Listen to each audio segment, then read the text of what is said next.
Wow. Oh, thank you so much for your hospitality. It is great, and you know what? Florida is going to elect Mitt Romney, the next president of the United States, aren't you? That's right. We have our better halves here on stage with us. My wife, Jana, and you all know Ann Romney because she gave what a speech at Tampa. Wow. And we're here with our Florida family resident. My mom, Betty's up over there. She's a resident here in Florida. We usually come down in spring break. It's a little cooler then. But you know what? We got a big choice to make as a country. And our country has seen bright days before. Our country, and they say this is kind of insulting to some in Washington, but I'm going to say it. We are an exceptional nation because of what we have done for ourselves, because of our principles. I look around here and I see veterans, I see Air Force, I see Marines, I see Army over there. I see a lot of Navy. Thank you for your service to our country. You make us proud. But we have a big choice to make. And the hospitality we got on the other side of the state of Tampa, thank you, Florida. Thank you, Tampa, for giving us this great send-off because we're giving the country the plan to get America back on the right track. You know, President Obama inherited a difficult situation when he came into office, as he has reminded us a time or two. Here's the problem. He made things worse. We're not better off, we're worse off. So here's the question. Without a change in leadership, how are the next 4 years going to be any different than the last 4 years?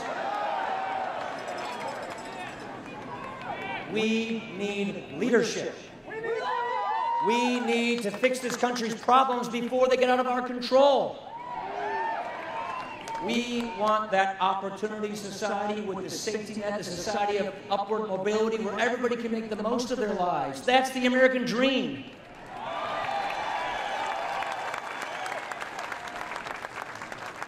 What is so special and so precious about this time, about this moment, is that this man and this moment are made for our history. I have never seen the man and the moment come so together so well like Mitt Romney is providing the kind of leadership we need.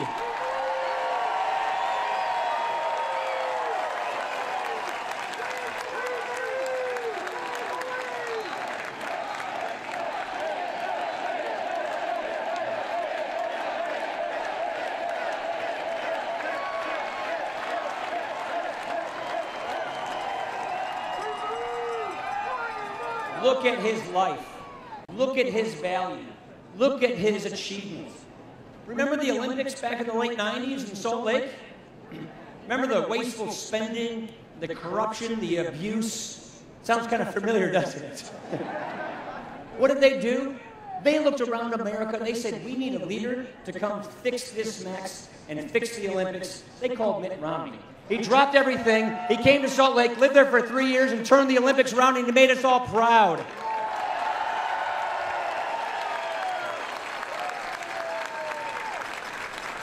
And this is a man who knows firsthand how to create jobs. This is a man who started successful businesses, who turned around failing businesses. This is a man who knows firsthand how to create jobs because he created tens of thousands of jobs. I tell you what, I am proud to stand next to a man who knows that if you have a small business, you built that small business. That's your achievement. The government doesn't get credit, you do. And by the way, being successful in business, that's a good thing in this country. We don't resent that, we take pride in that. Look at the contrast between these two individuals. President Obama came in with all this rhetoric and all these lofty promises. They've all been broken. Promised to cut the deficit in half. No. He said he'd prevent unemployment from getting above 8%. It's been above 8% for 42 months. Because of his fundamental lack of leadership, the credit rating of our country was downgraded for the first time in our history. Look at what Mitt Romney did and accomplished as governor of Massachusetts.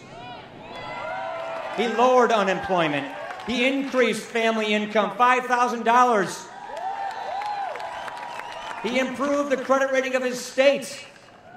He got people back to work. And more importantly, remember the president when he used to say, we're not red states, we're not blue states, we're the United States of America.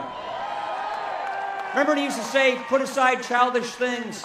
This is the third president I have served with, and I have never seen this kind of partisan acrimony. I've never seen this much dysfunction and gridlock. What did Mitt Romney do as governor of Massachusetts, a state where nearly 9 out of 10 of the legislators were in the other party? He didn't demonize them. He didn't make fun of them. He actually worked with them, and he balanced the budget without raising taxes.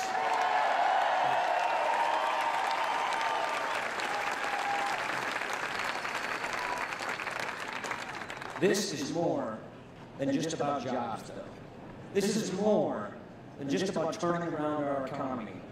This is the most important election in our lifetimes, no matter what generation you come from. It's really a question about who we are, what kind of country do we want to have, what kind of people do we want to be, what kind of legacy do we want to leave to our children and our grandchildren.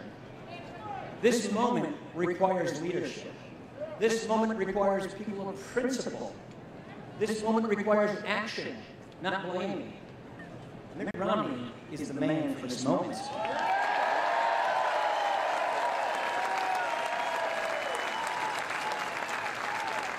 Here is our pledge. We will not duck the tough issues, and we will not kick the can down the road. We will lead.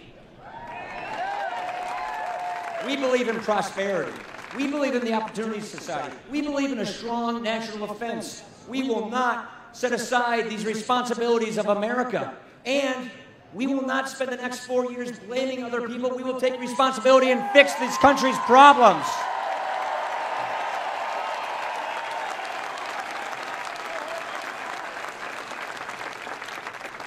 And we will not try to replace our country's founding principles. We will not try to transform this country into something it was never intended to be. We will reapply our founding principles.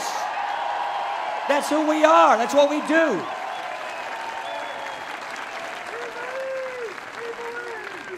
Ladies and gentlemen, it is in our hands. It is in your hands. Florida, Floridians, you have a major say-so. You have a big responsibility and a big opportunity. If Florida goes the right way, America goes the right way.